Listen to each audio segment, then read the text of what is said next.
if you called me today and say, what are the next steps? I would say, okay, what is your target audience? Who are we speaking to?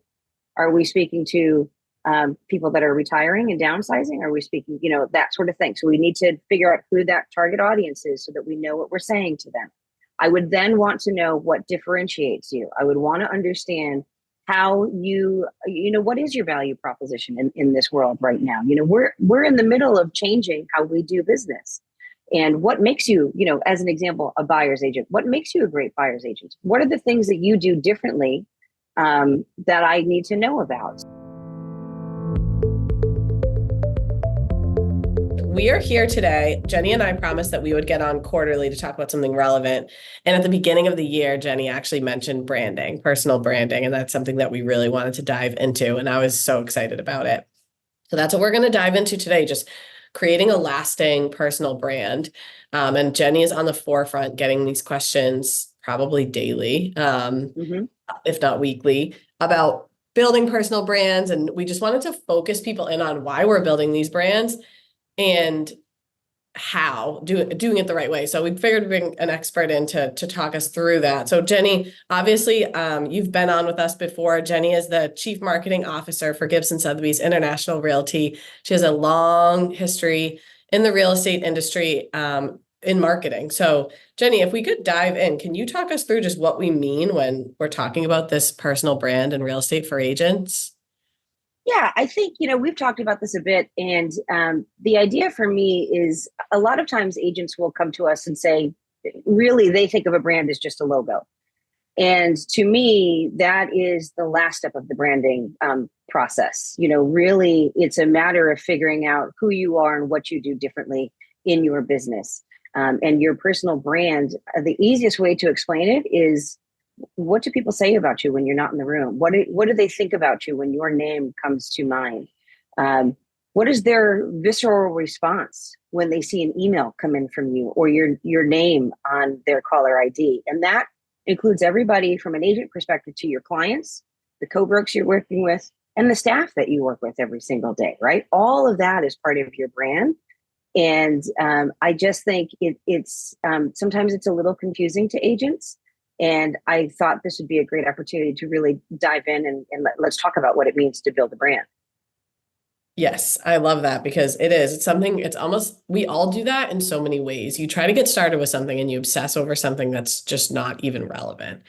It's like people that want to start companies. I think of it because my husband has worked with a lot of startups and people get really obsessed in the same vein over what's our URL going to be and what's the name of this and what's our font going to look like? And it's like, whoa. Like we need to make people just want to use the product, right? Like those things are important, but there's something that you're just almost the cart ahead of the horse at that point.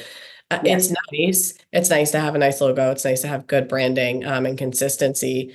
And that's not anything that we don't think you should do. It's just more, as to Jeni's point, there's a lot of layers before that. And I love the way that you say that, like what someone says about you when you leave the room or the feeling that you get, especially with how noisy it is, how many emails we get every day, how many people we're hearing from, that could set you apart. And that is your brand. If someone's like, ooh, cool, like when they see your email come in and they think it's helpful versus just pressing delete. So tell us, that actually leads to my next question.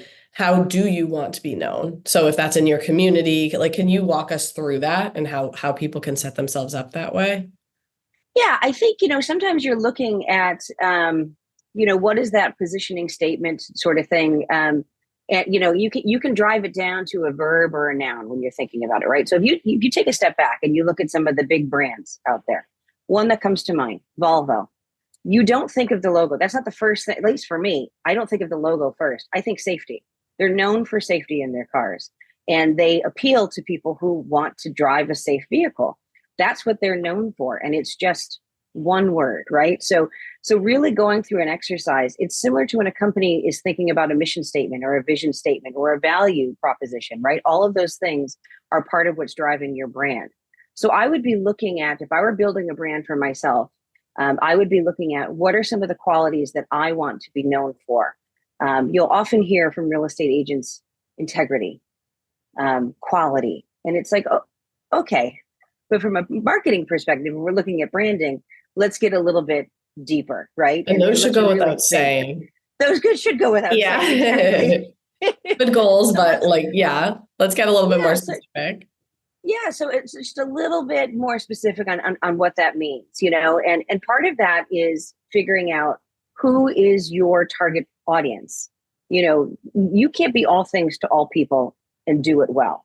So there is a lot of work that has to be done figuring those pieces out. And so, trying to figure out what is the verb or noun that describes you sometimes has to come after you have figured out who your target audience is. It's, this is a complicated conversation, obviously. I just Right.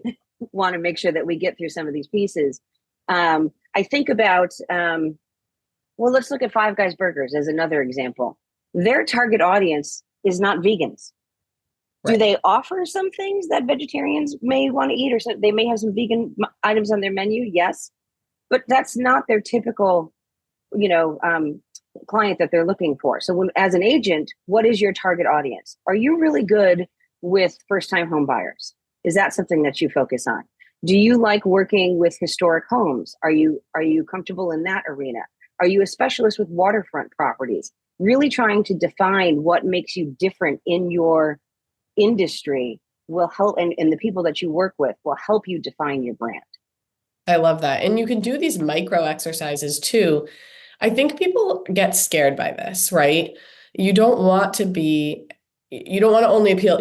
All people think about is if I only appeal to that group, what about everybody else? But it's like, let's think about everybody else when we have that group. And I know all this is easier said than done. And I do want to Yes. point out, we're almost doing like a live coaching right now. That's how I've come at a lot of these. Jeni, our design of the company is that Jeni strategizes with people over this exact thing. How are we building your brand? What is your plan for the year? So this is almost you and I doing something live that you would Right. be getting out. So I'm trying to kind of do that, like role play with you. Like I'm going to pretend I'm an agent. What's my plan? And I think that's an immediate thing I feel is like, well, if I define that like Volvo, okay, you say safety, but that's not luxury. Well, what if I want to appeal to luxury? That's okay. Someone that I like luxury, but I might like, I don't drive a Volvo, but I would. Do you know what I mean? So Yeah. you're not taking people off the table. You're just honing in on what you are, which I think makes people feel at ease. They don't have like someone that I'm not like, I define myself as safety, right? That's not Right. my personal brand myself, but like that might still appeal to me. So just kind of figuring that out. And these micro exercises are good too when you're looking at a listing and figuring out who's going to buy this. Like these are the ways you can help yourself like to flex this muscle. Again, that's almost micro branding, right, for the property. But who really is going to buy this? So instead of thinking this cast this huge wide net, what is the likely demographic? Let's talk about just marketing to that. Not just, but you get what I mean. Focusing in, Yeah. honing in. Some people do incredible videos. We might be doing an incredible video for something that on Instagram that snowbirds are looking at, right? And Right. that might not be reaching them. So that maybe it reaches their kids and that's your strategy. But there's got to be a strategy behind kind of these. So I think my point in that is if I'm playing the role of someone you're coaching, that hesitancy around I'm limiting with the branding. If you're not, and you can do this, you can tweak in little ways based on what your goals are. And that does lead me to my next question that I had for you is just that. So people are like very hesitant. Sometimes people see what others are doing. I want to talk about what others are doing and how that applies in both ways. So they might see what someone else is doing and think, I need to do that, which we do not want to go down that rabbit hole. Or they say, I don't do that. And they want to be defined by, I don't do that. But I want you to talk through your theory because I do like it around that concept too. Yeah, well, there's definitely, to your point, in the real estate world, we do have a lot of magpies, that shiny object syndrome, right? Where you see it and you're like, oh, I've got to try that, or I've got to do that. The one consistent rule with branding and advertising and all marketing is consistency, right? So hopping around and trying different things, if you're not giving it 6 to 12 months to really take hold, don't bother. And that's hard for a lot of agents because so much of their business is very quick turnaround time and everything is at a very fast pace. So to have this layer of advertising and branding and marketing going at a slower pace behind it is hard for people to understand. So I want to be clear on that if you do decide on you're going to come up with a mantra for your brand, let's just say I'm an excellent communicator. If that was my brand, and I would lean into that. I would talk about how much I communicate with my clients, how consistently I talk to them, what my schedule looks like, that sort of thing. That would be part of my piece there. But sometimes it's really, really hard to figure out what you're good at and the things that you would do. It's a lot easier to look at your competition in the market and go, oh, I would never do that. Like, as an example, maybe you're an agent who would, quote unquote, never put a lockbox on a house. You would always be the one to show the property, right? Or somebody on your team or somebody from Gibson, whatever it is, but there's going to be a live person showing that property. It's very easy to flip that I would never to I always. And kind of looking at those different pieces, right? So I would never do a lockbox to I always have somebody live to show your property. Right. That's a differentiating point and something that you can talk about. For many people who say that the reason that they switch real estate agents is because they never heard from them. Well, I can tell you that I'm going to reach out to you weekly on Tuesdays at 10 a.m. That's your schedule, whatever it is, right? Just kind of figuring that piece out. It's like I said, it's easy to look at the I would never. As a brand for Sotheby's International Realty, for example, I'm not going to come out with marketing and say I would never take non-professional photos. What I'm going to say to you is every single property is going to get professional photography. Right. That's simple. And so looking at that piece. I love that. And not worrying about what the people that aren't going to do that say, right? Mm-hmm. People that use lockboxes might say, we know, right? Those lines of like, oh, well, they get in more or whatever it is. It's like, don't worry about that because the client's going to see through and hear, this is something I'm going to provide that might not be provided by someone else. Same with professional photos. Someone might say it's going to sell so fast, or it doesn't matter, right? Don't think about other people when it comes to what's consistently the way that you're driving and doing. Just say what you're doing and people will either like that and need that or think, maybe that's not something they need and that's okay too. But we don't have to focus on anybody else, which I do like. And I do believe that's what I struggle the most with is the other side of it, is seeing what other people are doing and feeling like, oh, I should be doing that. And oftentimes that's what makes your brand inconsistent. You don't have to be doing what everyone's doing. Sometimes people can be doing awesome things. It's just more for them. We have tons of agents who have incredible efforts online and marketing strategies that I think are so good. But if another person tried to do exactly that, it wouldn't resonate. It's just not who they are. And then it wouldn't come easy. They wouldn't be consistent with it. So that's a big part of this.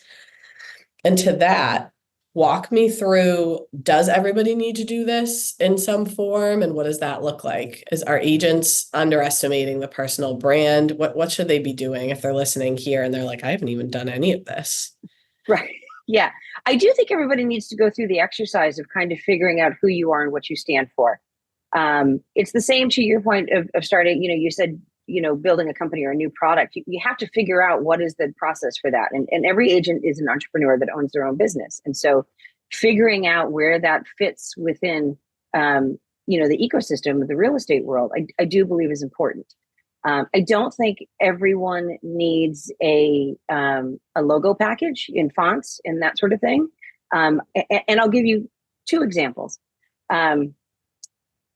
You may or may not know, but Steph Curry, who's one of the greatest basketball players ever, has his own brand and his own logo. Can you think of it when I say his name? Most likely not. But you can't think of the things that people say about him, right? Which is he's one of the greatest basketball players ever. He's redefined the way that people play the sport, right? He's a great guy. But you don't think he has a certain logo. And so I think more than anything else, what I would be looking at when I'm thinking about the branding exercise, I'm not thinking logos. I'm thinking reputation. Is it a filter that I'm going to run decisions through? Am I going to run my marketing through it because I have this idea of my branding? For example, I'm a great communicator. I'm innovative. I love numbers, whatever that brand is, I have a great pricing strategy. I'm always going to talk about that in my marketing and my advertising. I'm going to run that filter through. I think the greatest brands that I see, the ones that I think of, the ones that are probably the most well known in the real estate industry are individuals or teams who have built on top of the Sotheby's brand, on top of their brokerage brand, and then they show up. For example, the Nikki Field team.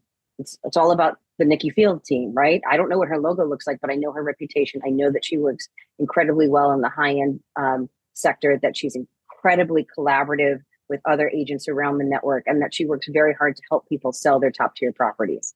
I don't know what her logo looks like, but I know her reputation. That's what I'm talking about when I'm talking about a branding exercise, is really kind of figuring out what does that look like to everybody in the outside world. Going back to, what do people say when you leave the room? So if someone calls you after this, someone from Gibson Sotheby's International Realty, or even someone from Sotheby's International Realty gives us a call and just says, I've been meaning to do this, what are the steps that we're recommending just to sort of close us out here? If it's not lead with logo. It's not lead with the logo, right? Because 9 times out of 10, you know what people are asking for. I want a house. I want keys with my name. That's what they're looking for. And I'm like, there's so much more than that, right?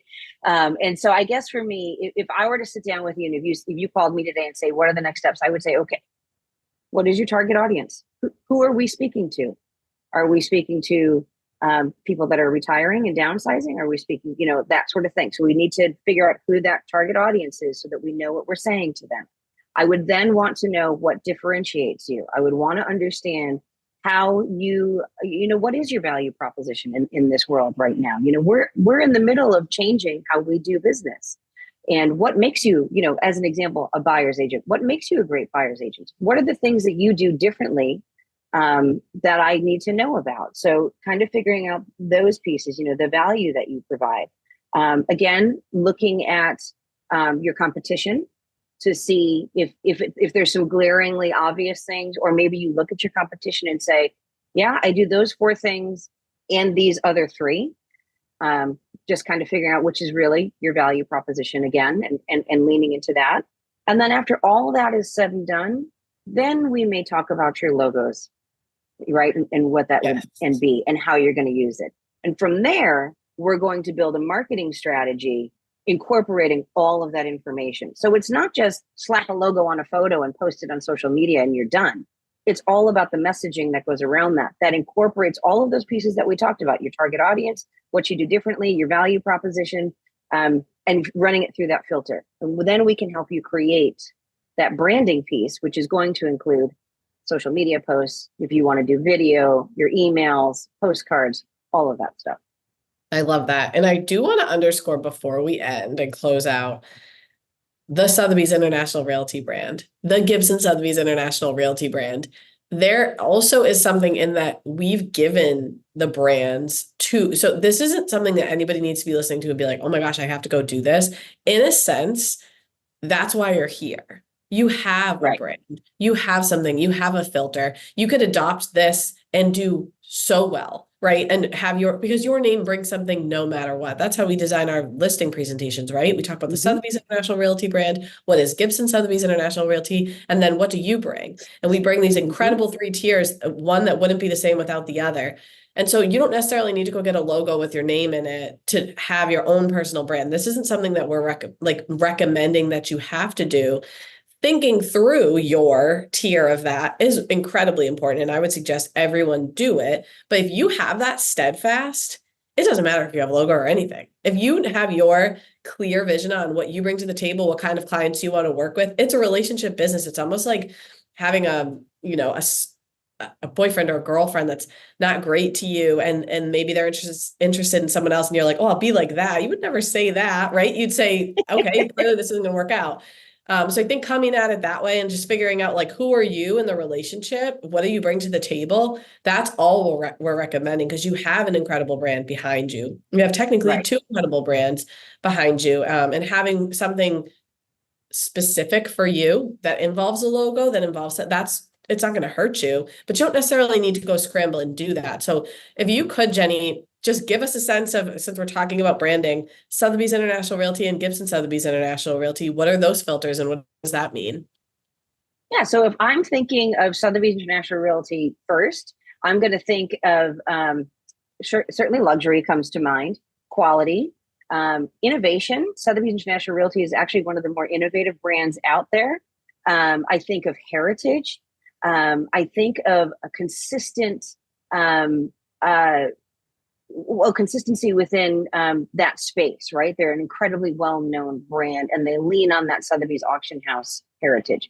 If I'm thinking about Gibson Sotheby's International Realty, I'm thinking about the fact that we are one of the top firms within Massachusetts. We have all of these great stats that we can share, but really we are an amazing firm that works really, really well and collaborates across all of our offices, but including the network, which is something that you don't see in a lot of other brands. So even just kind of building on top of that, and then layering in, Jeni Pardo de Zela as, as an agent, you've already got some great adjectives that you can talk about, that you're just standing on top of that pyramid.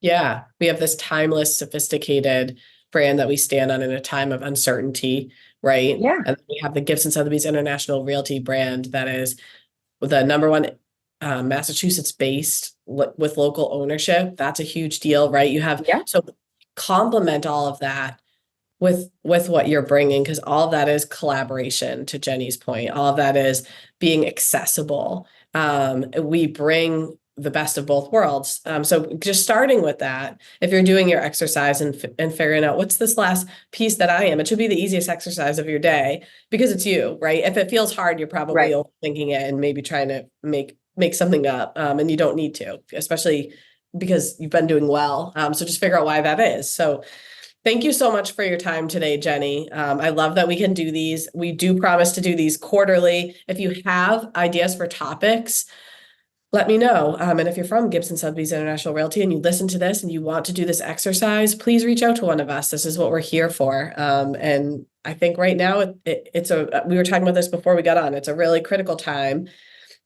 just to be doing these exercises and having strategy at this moment, because the times are shifting a little bit. And this is something that's a great thing to look at. So be sure to subscribe on whatever you're listening on: Spotify, Apple Podcasts, YouTube.